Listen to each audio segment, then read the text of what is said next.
ఆంధ్రప్రదేశ్ రాజకీయాల్లో అధికార తెలుగుదేశం పార్టీకి కంచుకోటగా ఉన్న కృష్ణా జిల్లా రాజకీయాలు ఇప్పుడు ఒక్కసారిగా వేడెక్కాయి. ముఖ్యంగా విజయవాడ ఎంపీ కేశినేని శివనాథ్ అలియాస్ చిన్ని మరియు తిరువూరు ఎమ్మెల్యే కులికిపూడి శ్రీనివాసరావు మధ్య చెలరేగిన తాజా వివాదం ముఖ్యమంత్రి చంద్రబాబు నాయుడుకు పెను సవాల్గా మారింది. గతంలోనే వీరిద్దరి మధ్య ఉన్న విభేదాలు బహిరంగమై అధిష్టానం హెచ్చరికలతో సద్దుమణిగాయని భావించిన తరుణంలో ఇప్పుడు దేవాలయ వేదికగా జరిగిన ఘర్షణ రాష్ట్ర వ్యాప్తంగా సంచలనం సృష్టిస్తుంది.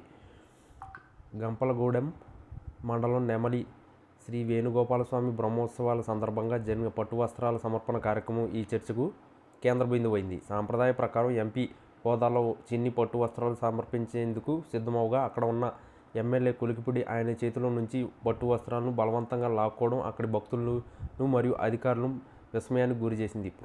ప్రోటోకాల్ విషయంలో జరిగిన ఈ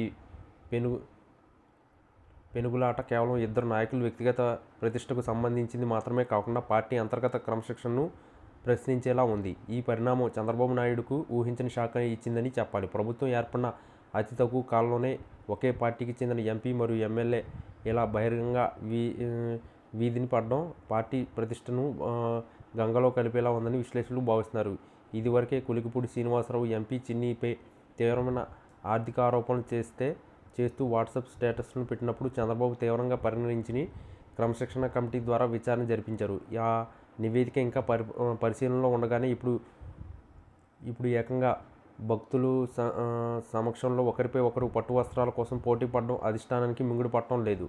రాష్ట్ర వ్యాప్తంగా కూటమి ప్రభుత్వం అభివృద్ధి పదంలో దూసుకుపోతున్నామని చెబుతున్న తరుణంలో కృష్ణా జిల్లాలో నెలకొన్న ఈ వర్గపోరు విపక్షాలకు బలమైన ఆయుధాన్ని అందించినట్లయింది. ఒకవైపు లోకేష్ పార్టీలో యువతకు పెద్దపీట వేస్తూ క్రమశిక్షణకు ప్రాధాన్యత ఇస్తుంటే మరోవైపు కీలక నేతలు ఇలా రచ్చకెక్కడం పార్టీ కేడర్లో గందరగోళానికి దారితీసింది. తిరువూరు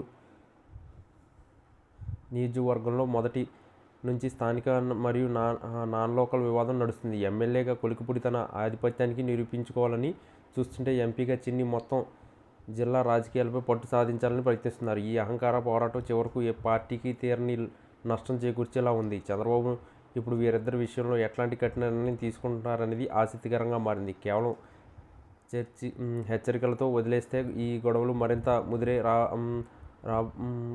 ముదిరి రాబోయే రోజుల్లో ఇతర నియోజకవర్గాలకు కూడా పాకే ప్రమాదం ఉంది. అందుకే ఈసారి అధిష్టానం రాజీ సూత్రం కాకుండా స్వతంత్ర శాశ్వత పరిష్కారం దిశగా అడుగులు వేయాలని యోచిస్తుంది. పార్టీ లైన్ దాటిన వారు ఎంతటి వారైనా సరే చర్యలు తప్పవని ఇప్పటికే సంకేతాలు వెళ్ళినప్పటికీ గ్రౌండ్ లెవెల్స్లో పరిస్థితి దారుణంగా ఉంది. ముఖ్యంగా విజయవాడ వంటి కీలక నగరం రాజకీయాల్లో ఈ విధమైన గొడవలు ఉండడం తెలుగుదేశం పార్టీకి చర్చనీయాంశంగా పెద్ద దెబ్బే. రాబోయే రోజుల్లో ఈ వివాదం మరిన్ని మలుపులు తిరుగుతుందో వేచి చూడాలి.